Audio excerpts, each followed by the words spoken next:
not the world we left behind. Captain, we're not alone here.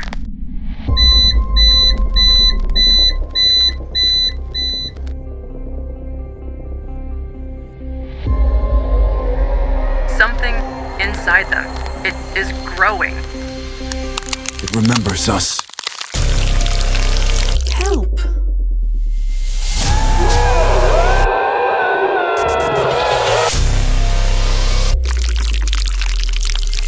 We destroyed it.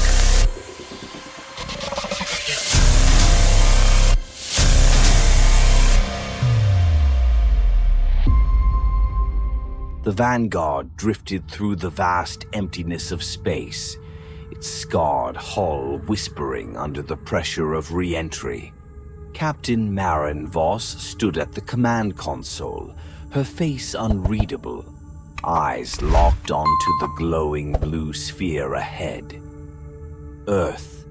500 years had passed since humanity abandoned their home, believing it lost to war, famine, and ecological collapse. Generations had been born in the cold corridors of colony ships, adrift in the void, seeking a new home. Now they were back. The bridge was eerily silent. The crew's excitement had been swallowed by an unsettling sense of wrongness. The first signs appeared on the long-range scans, structures where none should exist. The planet was supposed to be lifeless. Its biosphere collapsed under the weight of human destruction. And yet, there were cities below, sprawling, pulsating masses of something not quite metal, not quite organic. Spines of twisted architecture jutted skyward like grotesque ribs piercing the heavens, and something moved within them, though scanners failed to capture the details. "We're not alone," whispered Dr. Vale, his fingers twitching over the console. The main screen flickered as Ensign Joran fought the interference.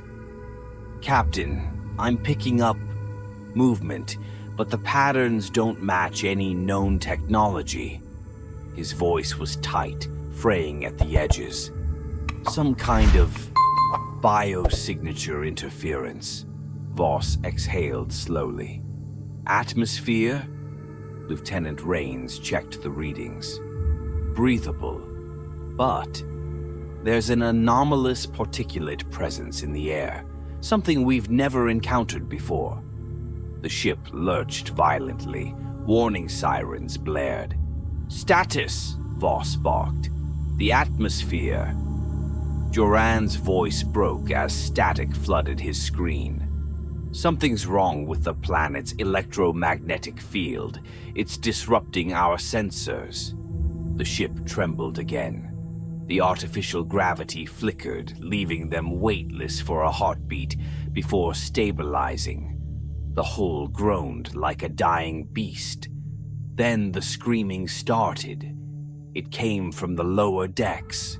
Guttural, agonized wails that should not be human. Voss's stomach twisted as she tapped her communicator. "Security report." Only static answered her. She spun toward Vale. "Take a team and get down there now." Vale hesitated, glancing toward the main display. The clouds over Earth were moving. Not in the way clouds were supposed to drift with wind patterns, but with intent. Shifting, coiling, almost like muscle fibers tightening around an exposed wound. Voss didn't have time for his hesitation.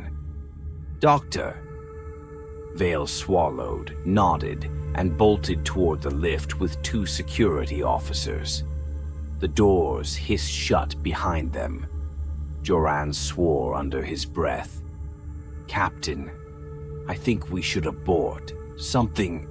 The ship lurched again, harder this time. Voss grabbed the edge of the console as the bridge lights flickered. Movement on the hull. "External cameras," she ordered. The main screen filled with a pulsing, twitching blackness. At first, it looked like something had latched onto the ship, but as the cameras refocused, they saw the truth. It wasn't on the hull. It was part of it. A cancerous growth had spread across the ship's underside. Thick, veined tendrils pulsating like swollen arteries, feeding on the metal. Joran backed away from his console. What the hell is that? Before anyone could answer, the lift doors exploded open. Vale staggered forward, his uniform soaked in something thick and dark. His breathing was ragged, and his left arm wasn't right. His fingers twitching, bones writhing beneath the skin like something was inside, trying to crawl out. "Get it off me," he rasped, voice broken with horror. "Get it the fuck off me." The security officers behind him were missing, not dead. Missing. The corridor behind him was wrong, the walls pulsing, fleshy, as if the ship had become something alive. Then Vale collapsed, his body convulsed violently, his skin bubbling, twisting, stretching too far as if something was rearranging him from the inside out. Then the smell hit them. Burnt meat, rotting blood, and something sweeter, sickly, invasive. Joran gagged. "Help him," Voss ordered, but nobody moved. Vale's body spasmed one last time before his chest split open, not from a wound, but from within. Something wet and writhing pushed out of him, limb-like but wrong, chitinous and dripping with fluid, unfolding like a newborn gasping for air. His face remained intact, frozen in a silent scream, even as his chest cavity bloomed into a mass of writhing appendages. Then it looked at them, not with eyes, not with anything human, but it saw them, and it smiled. The emergency klaxons blared across the ship. Unidentified biohazard detected. Hull breach imminent. Voss backed away, breath caught in her throat. Earth was not empty. Something had been waiting for them, and it had just begun to feed. The planet's surface loomed ahead, uneven and wrong, as if Earth itself had been reshaped into something new, something not meant for humans.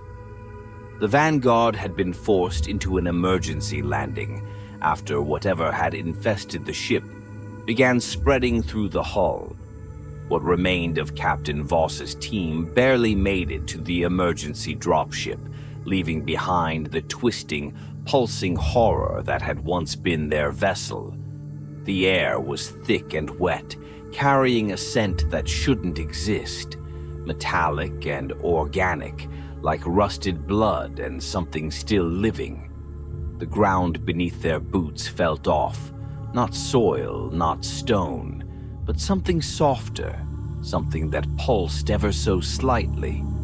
Dr. Vale was dead, or at least what used to be Vale had been left behind in that thing his body had become. There had been no time to grieve, no time to process, only survival. They had barely gotten clear of the wreckage before something began pulling the remains of the Vanguard downward. It didn't sink like a ship swallowed by quicksand, nor did it collapse under its own weight. It was being consumed, pulled into the planet itself, disappearing beneath the same pulsing, veined material that spread across the landscape like living rot. Then the figures appeared. They moved in unnatural silence, their elongated forms almost insectoid, though there was no exoskeleton. Instead, their skin looked like woven strands of muscle, exposed but unbleeding. Their eyes, large bioluminescent slits, seemed to flicker like deep-sea creatures adapting to the abyss. their limbs bent wrong, moving with a grace that seemed impossible for their tall, sinewy forms. They encircled Voss and the remaining crew, observing, waiting. Joran raised his weapon. "Stay back." They did not flinch. They did not fear them. Then one of the creatures spoke, not with its mouth, but inside their heads. "You are too late." Voss's breath caught in her throat. The voice was layered, more than one being speaking at once, reverberating through her bones. Joran stepped back, his grip tightening on the rifle. "What the hell does that mean?" The alien cocked its head, the bioluminescence along its ribs shifting. It took a step forward, and suddenly, Voss realized it was breathing with the planet itself, its chest rising and falling in perfect sync with the pulsating earth beneath them. "You should not have come back. The sky is tearing. The flesh below will rise again." The words slithered through their minds like a sickness. Voss swallowed hard. "What is it? What's beneath us?" The alien tilted its head again, and for the first time its glowing eyes narrowed. Watching, measuring. The old ones tried to kill it. They ran. You ran. But it does not forget. It does not die. Before Voss could demand more answers, the ground trembled. Not an earthquake, a heartbeat. The pulsing veins that ran beneath the landscape expanded, swollen with something thick and moving inside them. Joran stumbled back as a wet, sickening crack echoed through the air. The ground split open, peeling apart like a wound tearing through flesh. And something came out. It wasn't a creature, not in the way anything should be. It was a mass, a writhing hive of tissue and malformed bone, stretching outward in twitching, gurgling spasms. Faces, dozens, no, hundreds, emerged from its surface, human faces, locked in a silent scream, their eyes rolled back, their mouths twisting open far too wide. Joran's scream barely left his lips before the thing moved, not like an animal, not like a plant, but like something that had been dead too long and refused to stop moving. The faces blinked in unison, their expressions frozen in mindless agony. Their lips stretched into grotesque mockeries of smiles, and their bodies, what remained of them, half-formed, stitched together in a writhing mass of undulating meat, twisted toward them. It was not alive, it was not dead. It was what had been left behind. It remembers. The alien's voice was flat, hollow. Joran raised his rifle. "Fuck that!" Before he could fire, the mass lunged. It didn't move fast, but it didn't have to. The tendrils shot out first, splitting at the ends like ruptured muscle, latching onto Joran's arm, his leg, his face. The moment they touched him, his body reacted violently. He convulsed, his spine arching too far back, a wet crack filling the air as his ribs began to move beneath his skin.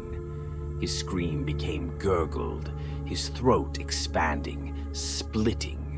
His body stretched, elongating, merging. And then, just like that, he was part of it. His face surfaced within the mass, eyes still open, his mouth frozen mid-scream, fused among the others.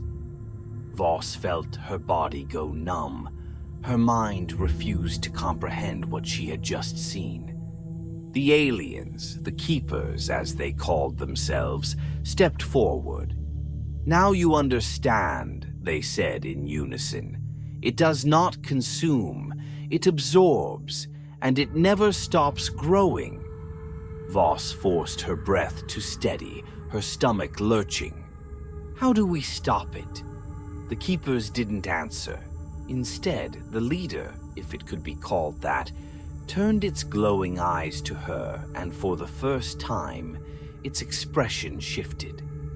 Not pity, not sympathy. Regret? You cannot. The ground beneath them shuddered again, and from the torn, pulsating earth, more forms began to emerge, more faces, more bodies, more of what humanity had left behind, and they were all smiling. The tunnel stretched endlessly beneath the surface, breathing in slow, wet pulses. Voss led the remaining survivors deeper into the underground, guided by the Keepers. The walls, if they could be called that, were alive, their texture shifting between raw muscle and something tougher, almost calcified, like bone struggling to form. Veins bulged, carrying some thick, dark substance that pulsed in sickening rhythms, mirroring the heartbeat of something far beneath them. Something waiting. The deeper they descended, the harder it was to breathe. The air was thick, as if they were inhaling something more than oxygen, something unseen that clung to their lungs, settling into their bones. They had lost 2 more people before reaching this place, Shale and Harper. Not to an attack, not to something grabbing them in the dark. They had changed. It started as itching, then twitching. Then the bones in their arms cracked as new growths burst through their skin, their fingers curling inward, their torsos shrinking, shifting, folding. Their screams barely lasted before their voices blended into something else, something wrong. By the time Voss and the others realized what was happening, Harper and Shale were gone, their bodies sloughing off like unfinished sculptures, merging into the walls, their faces stretching across the pulsing sinew, blinking, watching, but no longer themselves. Voss hadn't even had time to grieve. They couldn't go back. The Keepers had said little. Their alien figures moved fluidly, their elongated limbs adapting to the twisting, shifting caverns as if they had been part of this place for too long. Their bioluminescent eyes flickered like dying stars. Then the tunnel widened. Voss' stomach lurched. The chamber was vast, an underground cathedral of meat and bone, pulsating with a slow, rhythmic tremor. At the center, embedded within the structure, was a colossal mass of shifting bodies. It was not a creature. It was a fusion. Thousands, millions of twisted human remains interwoven into a single pulsating entity. Limbs contorted, torsos stretched, faces frozen in agony, gasping, silent. Some still moved, their eyes flicking toward Voss, and the others in silent pleading, their mouths mimicking speech. But there was no voice left in them. Joran was there, not the Joran she had known. His face had surfaced on the flesh wall, his expression locked in a permanent scream, his eyes filled with unending horror. But worse, so much worse, was that he was still aware. His lips moved, forming her name over and over, but the only sound was the wet, pulsating throb of the living mass surrounding him. The Keepers finally spoke. The flesh below remembers. Voss turned to them, forcing herself to ignore the bile rising in her throat. What is this? One of the Keepers lifted a clawed, sinewy hand, gesturing toward the horror before them. Your ancestors thought they left. They were wrong. The thing in the center of the chamber shuddered, as if hearing its own story. They tried to burn it, but it was already part of them. part of the planet. It adapted, and now it waits. It wants you back. The pulsing veins in the walls swelled, filling with a thicker, darker fluid. Voss took a step back, gripping her weapon. How do we kill it? The keepers did not answer right away. Their glowing eyes flickered, scanning the cavern as if the walls were listening. Then one of them, their leader perhaps, spoke. You do not kill it. You only make it hungry. A sound filled the chamber, a deep, gurgling exhale, as if something enormous had just woken up. The mass convulsed, limbs stretching outward, pulling at the walls, the ground, the very structure of the earth itself. And then, as Voss watched in helpless horror, it started to rise. The faces locked in the mass began to scream. Not voices, not words, but something raw, a sound that bled through bone, something that had been buried too long and was starving. The cavern tore apart, splitting open to reveal more of it, a colossal body that had no end, stretching downward into the black abyss. And worst of all, it reached for them. The flesh below had risen. The cavern collapsed around them, walls of living muscle and bone splitting open as the grotesque, nightmarish mass of twisting bodies pulled itself from the abyss. It was the planet now, the remnants of Earth's lost souls, the forgotten, the left behind, all fused into a singular, pulsing horror that wanted them back. The screams came from everywhere, not just the humans who had been absorbed, but something deeper, something more ancient. A sound that rumbled through the air like a heartbeat too large for this world. Voss staggered, barely keeping her footing as the ground split apart. Veins ruptured, spilling thick black fluid that steamed upon contact with the air. The tunnels behind them were gone, consumed by the gaping maw of flesh that had opened beneath them. There was no way back, only down. The keepers moved faster now, their bioluminescent eyes flickering in rapid pulses, their bodies shifting, adapting to the unstable terrain. They had guided them here, leading them deep into the nightmare, but now they ran, even they afraid of what had awakened. Voss grabbed Rain's arm as he nearly slipped into one of the widening chasms. He gasped, sweat streaking down his dirt-streaked face, his pupils too wide, like an animal cornered by something it did not understand. "Where do we go?" he panted, his voice raw. Voss turned to the keeper leading them. "Tell me we're close." The alien barely glanced at her. "You will see soon."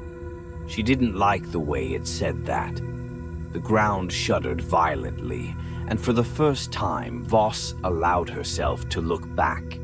She wished she hadn't. It was bigger now. Not a thing, not a creature, but a rising god of wrought and stolen flesh. Faces surfaced and disappeared, arms twisted into grotesque, useless wings, bodies merged and unmerged, endlessly shifting as if it was still deciding what shape it wanted to take.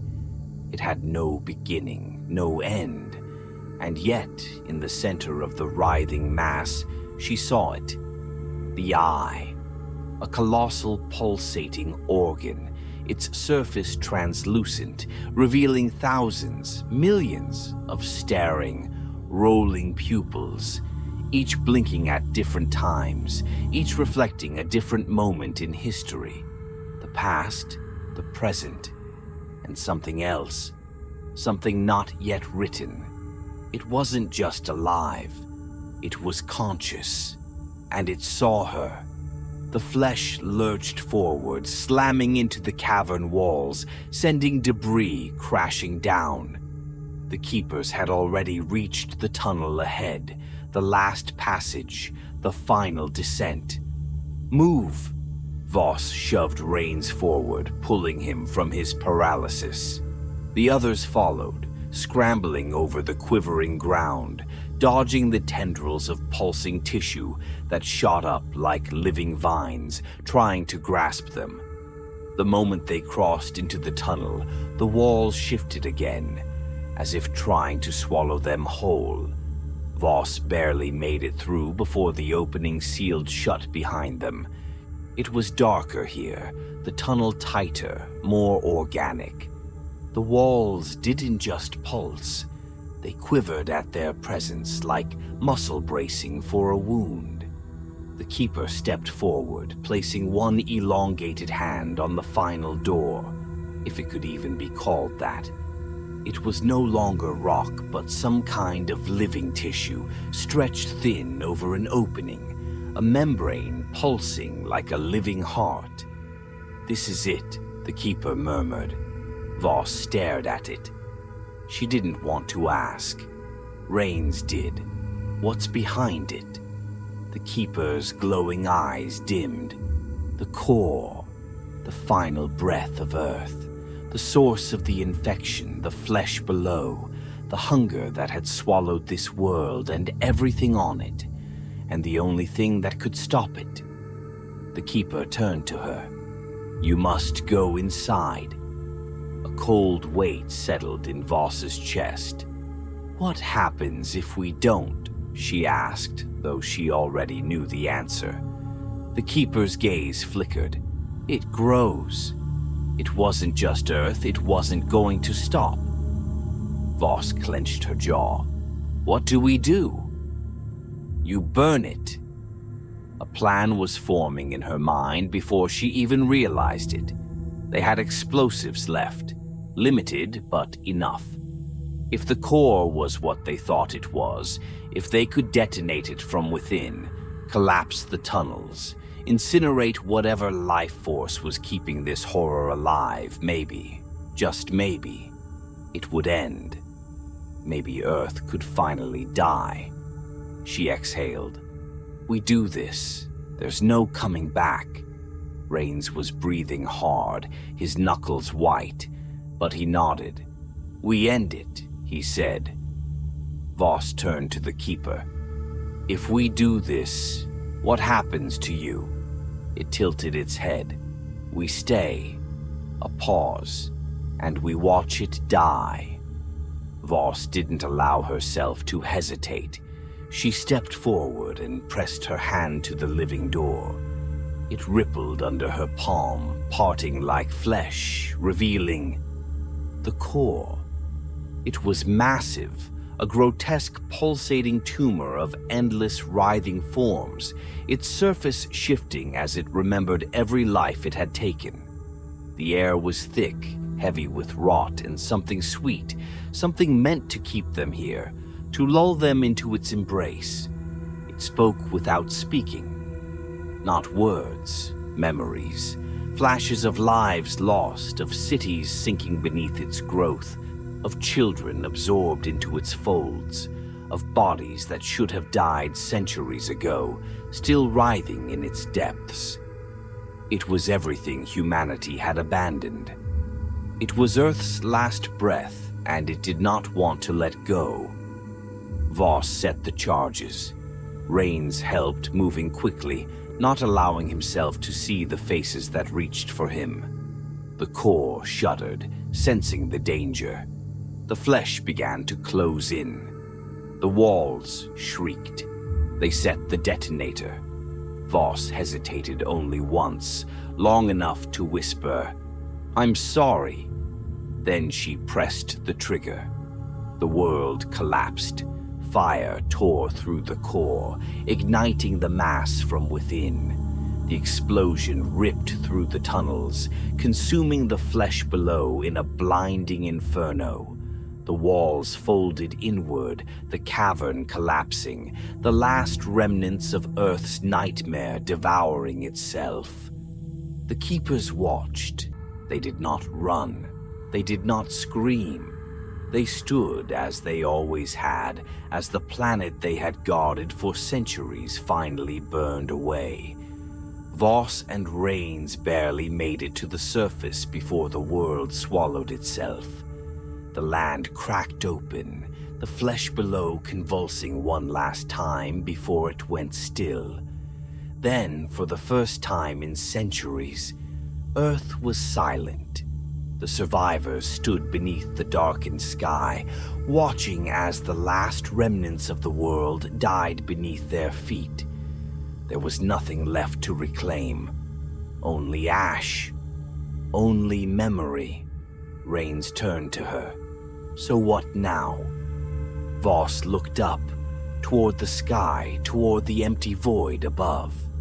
We leave. And without another word, they turned their backs on Earth's grave.